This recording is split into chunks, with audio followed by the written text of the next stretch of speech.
এ কি দাদু, তুমি তুমি কি এই অফিসের বস? কে দাদু? বলি এখানে ইন্টারভিউ দিতে এসেছো নাকি সম্পর্ক স্থাপন করতে এসেছো? এই গান মেরেছে। এই মালটাকে তো হুবহু দাদুর মতো দেখতে, কিন্তু দাদু নয়।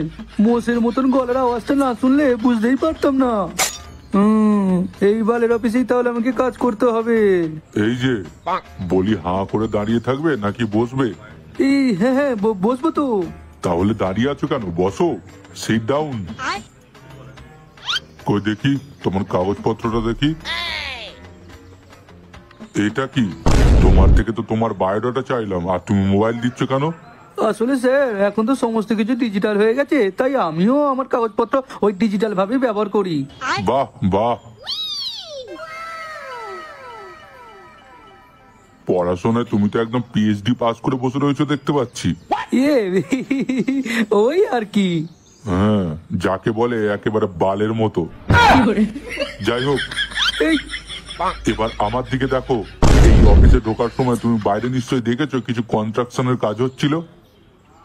হ্যাঁ স্যার, দেখে এসেছি। আপনার কর্মচারীগুলো ভীষণ কাজের। হ্যাঁ, এবার তোমাকেও ঠিক সেরকমই কাজের হতে হবে।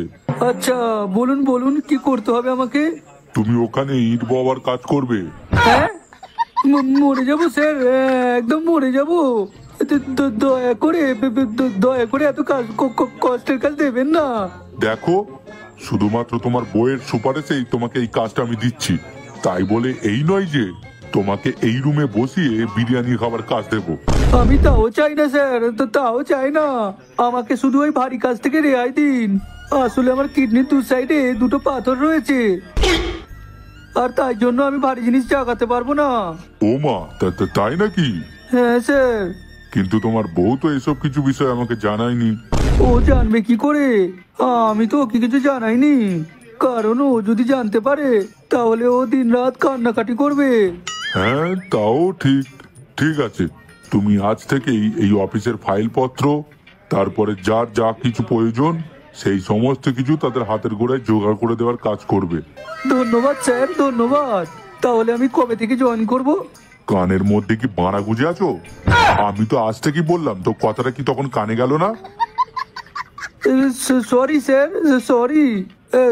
আমি বলি কি, আজকে তো অনেক বেলা হয়ে গেছে, তাই কাল থেকে হলে ব্যাপারটা ভালো হতো না? আজকালকার বালের ছেলেগুলো খুব বাড়া বলিহারি। পাঞ্চত গুলো যেই একটু গিলতে পাবে অমনি বাড়া শুতে চাইবে। আচ্ছা ঠিক আছে, যাও বাড়ি চলে যাও। কাল থেকে ঠিক সময় এসে কাজে জয়েন করবে, কেমন? Thank you sir, thank you.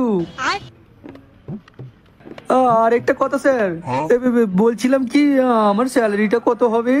তোমার ডিউটি আওয়ার্স হচ্ছে 8 ঘন্টা, আর তুমি ঘন্টায় পাবে 20 টাকা করে। তাহলে 8 ঘন্টায় 20 টাকা করে, দেখো কত হচ্ছে। ওই তো 20 ঘন্টায় 20 টাকা। 8 ঘন্টার 8, আর 20 টাকার 20 দিয়ে যদি গুণ করে নিই, তাহলে 8 দুগুণে 16, আর পাশে শূন্য বসিয়ে নিলে 160। কি স্যার, এই বর্তমান সময়ে 160 টাকা রোজ দিয়ে কি হয়? তুমি যদি ইট বওয়ানোর কাজ করতে তাহলে 500 টাকা করে রোজ পেতে। তুমি লাউরা এসি রুমে কাজ করবে, সঙ্গে করে এলাই ব্যাপার নেবে, তার উপর আবার বেশি করে স্যালারি চাই। হ্যাঁ, তুমি কোথাকার হরিদাস পাল হে? লেওরার মাথা কাজ করতে হলে কর, না হলে এখান থেকে বিদায় হ। এই না না স্যার, করবো করবো। ঠিক আছে স্যার, আমি তাহলে কাল থেকে ঠিক সময় চলে আসবো।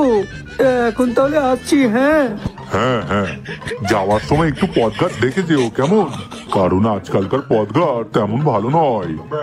খানকে ছেলে, লেওরের মাথা টাকা কম দিয়ে পথঘাট বানাচ্ছে চুদির বেটা। এখন তাহলে আসি স্যার। হ্যাঁ হ্যাঁ, যাও যাও।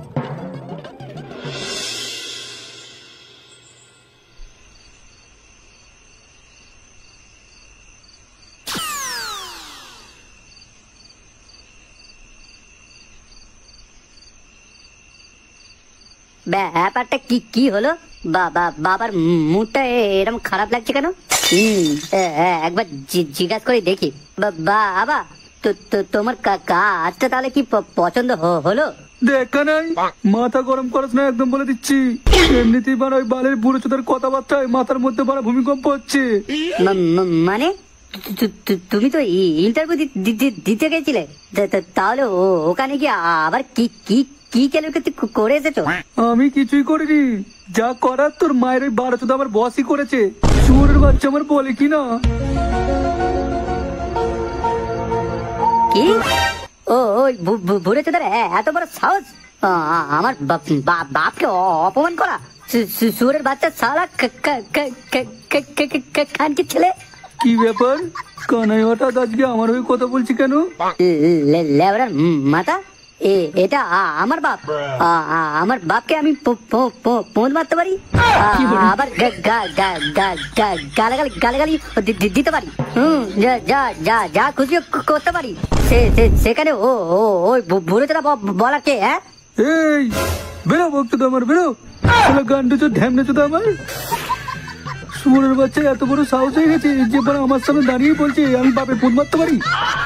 মাঝে মাঝে সন্দেহ হয় যে মালটা পরে আমারই ছেলে নাকি অন্য কারোর।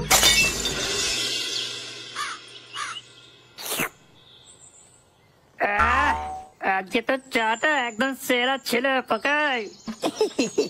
ধন্যবাদ ধন্যবাদ। ও বাবা, ছেলে লজ্জা পেয়ে গেল দেখছি। দেখ দেখ পচা দেখ, আজ সূর্যটা মনে হয় পশ্চিম দিক থেকে উঠেছে।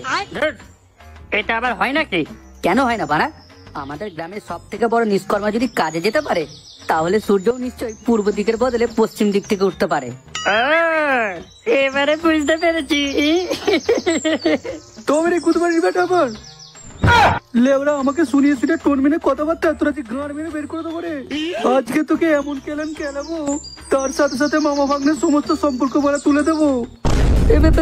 পালা পচা পালা। পালাচ্ছিস কোথায়? যদি এক বাপের ব্যাটা ওখানে দাঁড়ানো শুয়োরের বাচ্চা, দাঁড়া দাঁড়া। শালা শুয়োরের বাচ্চা লেওরা কাজে যাওয়ার পথে পুরো মুঠে কুটকি মেরে দিল শুয়োরের বাচ্চাগুলো। ঠিক আছে, আমি তোকে খেলাবোই, না হলে ওর বাপকে তোর পুঁত মারাবো শুয়োরের বাচ্চা। আরে আরে মামা, অত মাথা গরম করতে নেই। একটা শুভ কাজে যাচ্ছ, এত মাথা গরম করলে হয়? আমি বলি কি, এসো এসো আমার দোকানে একটু গরম গরম মালাই মেরে চা খেয়ে যাও, তাহলে দেখবে মুঠ মধ্যম চাঙ্গা হয়ে গেছে কখন। তোর ওই বালের চা তোর বই নুনুতে ঢেলে খা শুয়োরের বাচ্চা।